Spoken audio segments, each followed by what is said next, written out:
Yan mga brother and sister, hapit ko to sa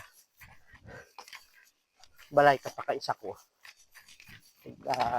Istorya. Jutay, konti, kwentuhan. Tingnan nyo ang daan. Yan. Yan. Napaka. Op. Grabe ang daanan dito. Matagal na panahon. Ganun pa rin. Kumbaga, bata pa kami. Ganito na ang kalsada dito hanggang ngayon.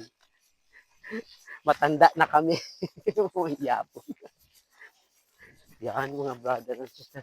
Hindi nyo ba alam, pagka nagkaroon ng mga bagyo or yung malalakas na bagyo na may kasamang ulan, nagpa-flooded yan dito. Maapaw yung, ayan may bahay dito. 2 bahay, 3. Yan. Sila lang nakatira dito sa area na to. Yan. Yung area na to, flooded. Umaapaw yung tubig. Nagaling doon sa bundok na yun. Sa kabilang side. So, yung palaya na yan, pag makikita nyo, parang ano yan, parang ano yan, yung sapa or akala mo palaisdaan or akala mo dagat. Kasi wala ka na makikita eh. Punong-puno na. Pati kalsada, hindi mo na makikita. As in, hindi ka na makadaan. Kasi, ang nangyayari, mababa na ngayon yung kalsada. Nung time na ginagawa pa lang itong mga brother and sister, mataas pa ang kalsada. So ngayon, sa tagal ng panahon, umaano yon yung bumababa yung lupa. So yun ang nangyayari, nagiging kaliber yan na lang yung palaya, yung taramnan, yung tawag sa amin. Yan mga brother and sister, palike, follow, and share please. Pag dumaan man ang video ko, no, kung ito sa wall nyo, palike, follow, and share naman please. O comment pag may nakita kayong subscriber button, paki-subscribe na rin mga brother and sister. Malaking bagay na yan sa amin ang inyong like sa aming mga small content creator. Malaking bagay na yan. So wala pa kayo nakapag-comment or share or like or subscribe, thanks very much mga brother and sister. So ayan, tuloy-tuloy na tayo sa pagbabike. Ayan na. Yan. May tanim dito na mga mais. Yan. Dito sira din ang kalsada. Yan. Yan mga brother and sister.